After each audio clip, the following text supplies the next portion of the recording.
देखिए, इस पूरी सिचुएशन में मैं ये कहूँगी कि मैं सलाम करती हूँ जनरेशन जो ज़ी है। उन्होंने जो डर और खौफ का एक माहौल था जिसके बारे में बार बार राहुल गांधी बोलते थे, डरो मत। तो इस जनरेशन ने दिखाया वो डरो मत का मतलब क्या है।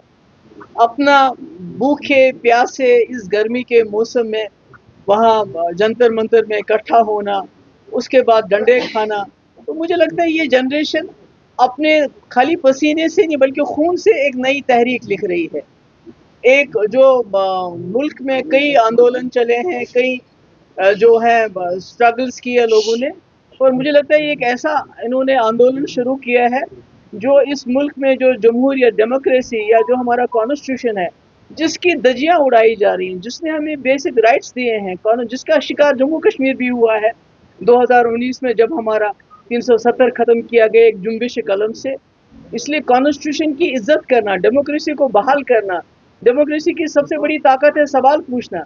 तो मुझे लगता है इन्होंने वापस लाया है इस मुल्क को जहां सवाल पूछना गुनाह नहीं है, क्राइम नहीं है।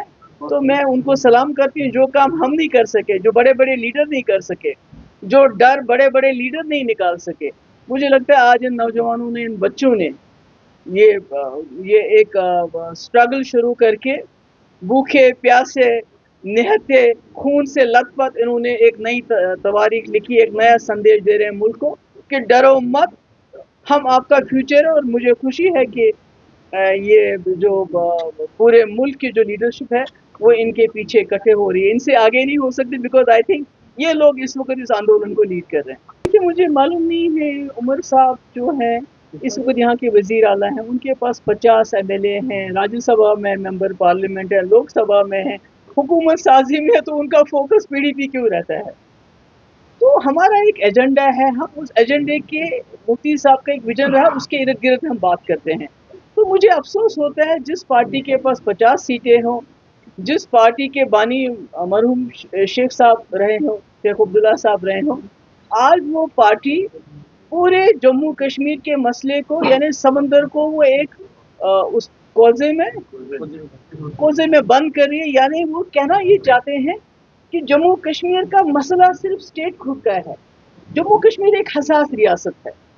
यहाँ 47 से लेके आज तक लोग अपने इज्जत नफस के लिए लड़ रहे हैं।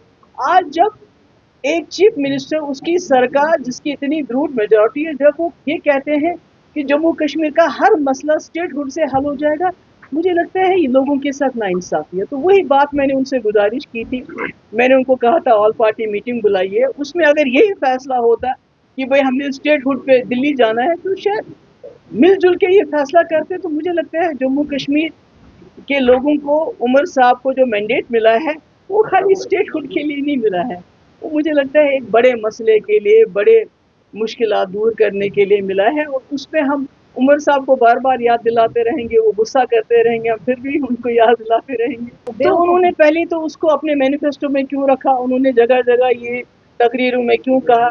मगर मैं आपको बात याद दिलाना चाहती हूँ, जब हमने मुजफ्फराबाद के बोर्ड लगाए, ये वही नेशनल कॉन्फ्रेंस है जिन्होंने 50 साल लोगों को बोला रावलपिंडी आओ, रावलपिंडी जाओ, हम रावलपिंडी रोड खोलेंगे। जब मुफ्ती साहब ने बोर्ड लगवाए, उसके बाद हमारे 2004 में 14 हमारे वर्कर, जिसमें सिक्योरिटी एहलकार भी थे, जो PSO थे, वो शहीद हुए। 2005 में वो मुजफ्फराबाद खुला। तब तक ये कहते थे मुफ्ती साहब क्या ये झूठे ख्वाब दिखा रहा है। तो इसलिए मैं समझती 370 हो, मसले कश्मीर के हल के हवाले से रेजोल्यूशन की बात हो, ये कोई झूठा ख्वाब नहीं है, ये एक हकीकत है। आज नहीं तो कल जैसे लद्दाख में लोग इकट्ठे हो गए, मरकजी सरकार मजबूर हो गई वहाँ के जॉब्स 371 देने के लिए, उनके जॉब्स, उनकी लैंड सिक्योर करने के लिए। मैंने भी कोशिश की थी, इतना कोशिश हम भी इकट्ठे होके मरकजी सरकार को कायल करेंगे कि हमसे बात करे और कुछ ना कुछ उनसे लेके रहेंगे। तो ये कहना है कि 370 नहीं मिल सकता है, मैं कहती हूँ कि ये जम्मू कश्मीर के लोगों की जो उम्मीद है, जिस उम्मीद से उन्होंने इनको 2/3 अक्सरियत दी, मैं कहती हूँ उस पर आप जो है तेजाब फेंक रहे हैं, पानी नहीं बल्कि उस पर तेजाब फेंक रहे हैं, जो मुझे लगता है हमें लोगों की उम्मीद नहीं।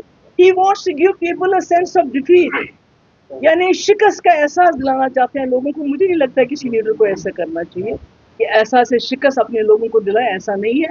मैं आज भी कहती हूँ मसले कश्मीर जिंदा है, उसको हल करना है और बशमूल उसमें 370 और 35 है उसका एक पार्ट होना चाहिए, नॉट ऑल टुगेदर। और स्टेटहुड इज अ पार्ट, जो हमारे साथ 2019 में हुआ उसकी एक कड़ी है स्टेटहुड।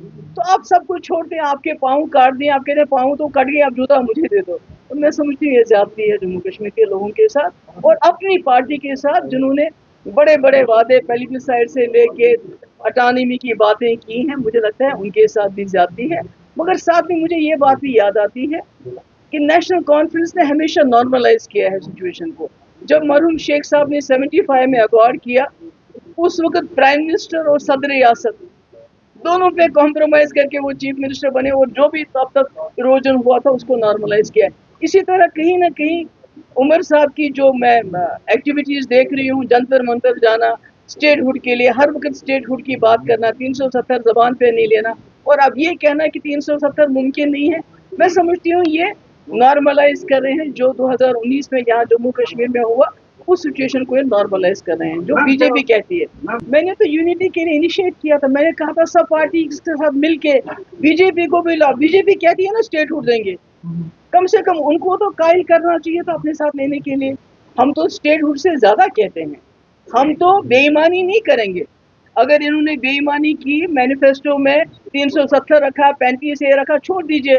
वो एक सिलेंडर देंगे मुफ्त में, 200 यूनिट देंगे, 1 लाख नौकरियां देंगे, आप बैकडोर एंट्रीज कर रहे हैं, उनको छोड़िए। मगर 370 तो उन्होंने हर जगह वादा किया ना, तो ये अपने वादे से मुकर गए। तो क्या चाहते हैं पीडीपी भी अपने वादे से मुकर जाए?